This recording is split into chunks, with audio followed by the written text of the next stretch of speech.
আসসালামু আলাইকুম ওয়া রাহমাতুল্লাহ। রজব মাস শুরু হলে নবীজি সাল্লাল্লাহু আলাইহি ওয়াসাল্লাম যে দোয়াটি পড়তেন, তাই আমরা নবীজির উম্মত হিসেবে প্রত্যেক নরনারীর উপর এই দোয়াটি পড়া সুন্নত। দেশের আকাশে 1446 হিজরি সনের পবিত্র রজব মাসের চাঁদ দেখা গেছে।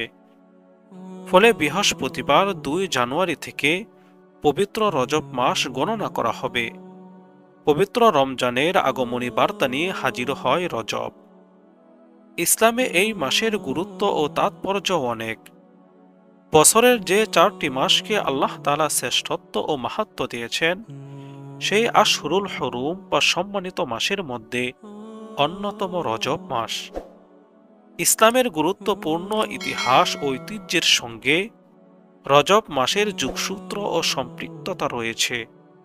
নবীজি সাল্লাল্লাহু আলাইহি ওয়াসাল্লাম রজব মাস থেকেই রমজানের প্রস্তুতি শুরু করতেন এবং পুরো রজব মাস জুড়ে বরকতের দোয়া পড়তেন। রমজানের ইবাদতের প্রস্তুতি হিসেবে এবং নবীজির উম্মত হিসেবে আমাদেরও রজব মাসে দোয়াটি বেশি বেশি পাঠ করা সুন্নত ও বাঞ্ছনীয়। রজব মাসের সেই প্রসিদ্ধ দোয়াটি হল আল্লাহুম্মা বারিক লানা ফি রজব ওয়া শাবান ওয়া বাল্লিগনা রমাদান। অর্থ, হে আল্লাহ, আপনি রজব ও শাবান মাসকে আমাদের জন্য বরকতময় করুন এবং আমাদেরকে রমজান মাস পর্যন্ত হায়াত পৌঁছে দিন। হযরত আনাস রাদিয়াল্লাহু তাআলা আনহু বলেন, রাসূল সাল্লাল্লাহু আলাইহি ওয়াসাল্লাম রজব মাস শুরু হলে এই দোয়াটি পড়তেন।